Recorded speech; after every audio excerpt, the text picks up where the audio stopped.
program is great. We'll begin with our youth panel discussion. And the title of this program is Responding to the Moment. And I can't wait. So we're going to jump right into our questions. Obviously, we are in a presidential election year, and I'd love to hear from the panel. What are you all seeing to the biggest challenge to voting right now? So on my campus, we are facing a few challenges. We are facing, one of the challenges that we are facing is showing students that their vote matters and that their vote can make a difference. An example that recently we've been able to bring up is we would have had someone who visits our school all the time, works with our students, and who would have been for us in the school district. She lost her vote. She lost by one vote.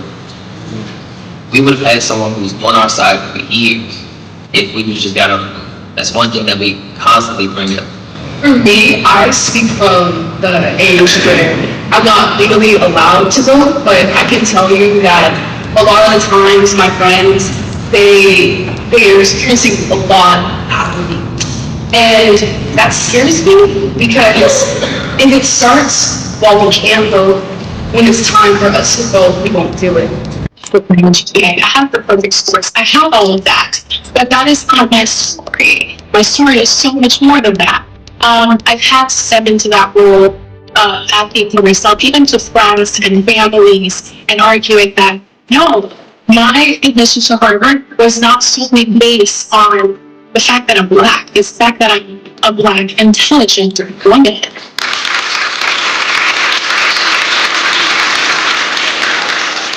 But there's a harm in that. The fact that I have to continuously like explain myself and justify why I'm in a space like Harvard.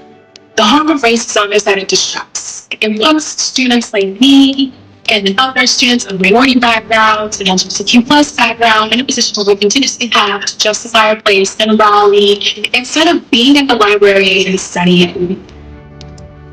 I think that has been really harmful to me because it's a choice that I have to make every day.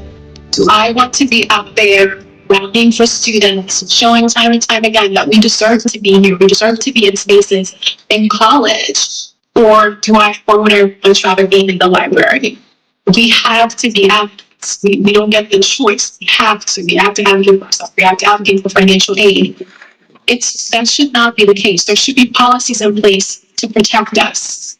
Just like our white counterparts, we should be able to freely go to college and simply get an education. But we don't get that privilege.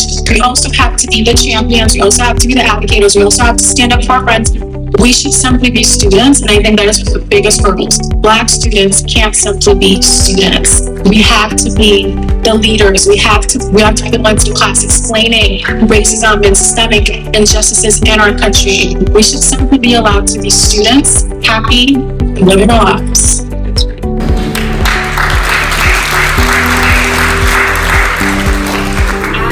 And so I think when people think about affirmative action, they think about DEI and education, they solely refer to it as policy. They just see policy. And I think we need to humanize that because these are experiences that young people, young Black and brown people, young Black and brown students are going through. This is not just policy to them. This is their livelihoods. This is when they wake up, can they see other Black students on campus? This is making sure that their education is paid for. When we grew up in Title I schools, we already don't have a lot of funding, which already puts us at the bottom of the totem pole to go to college and things like that. And so I think it's just really important, back to what everybody's saying about policies and things, the people that you're voting for, those other races are also important. Your school board races are also important to pay attention to.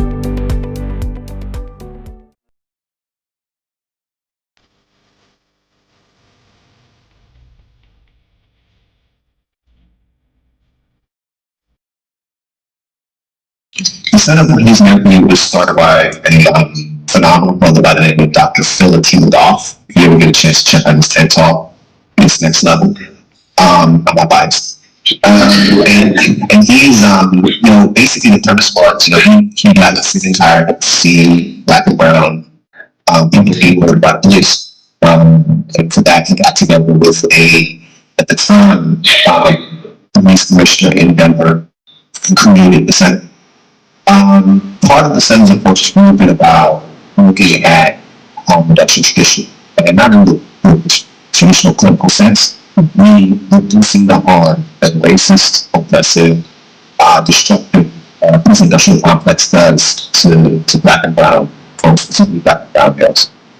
Reflecting on your work, what does it look like when it comes to embracing the principles of TRHT, visioning and action planning and the work that you do, and how that influences the system change that is ongoing in West New York? Thank you for the question. Yes. Thanks for the question, and thank you for this opportunity to be able to share the work that we're doing in Buffalo. So in our community, we decided that we wanted to make an economic case for racial equity. We understand the moral case, understand why it's the right thing to do, but in our community, we never ventured to think of what would it be to make an economic case and speak on a color that everybody can agree upon, which is and we also decided with the work that we were doing that we wanted to do a grants top strategy, which also was a unique theme for our community. It was an opportunity for us to bring together nonprofit leaders, government leaders, faith leaders, as well as public institutions. Share one or two or three things, right, that you think you could be doing more of or doing differently to build bridges, foster stronger connections, and build a unified movement toward health and racial equity. Anything that we can do to uplift those voices. The ways that we're doing that is, through an oral history project and an archive, an exhibit, community programming, public health initiatives, all of the goal of amplifying the voices of people directly impacted. Think about how we can have shared strategies so we're not in our small spaces trying to figure out what we're doing evaluation to look, to really look at how, we're changing hearts and minds. How do we integrate these comms plans? Can we have a collective but also support network that helps us to do the comms work in our communities? So I'm thinking about third-party support in that way that can be kind of an umbrella that can connect all of us, but also help us without having to recreate the wheel every single time in every single place. I think it'd be important to have more rural representation in these spaces. I notice our maps are a lot from urban and metropolitan centers, but the truth is that a lot of money gets seeded to those areas while organizations in rural areas are kind of fighting for that trickle down. So I think having those voices here more often to kind of uplift that voice and uplift what it is to work in a rural area is a way different challenge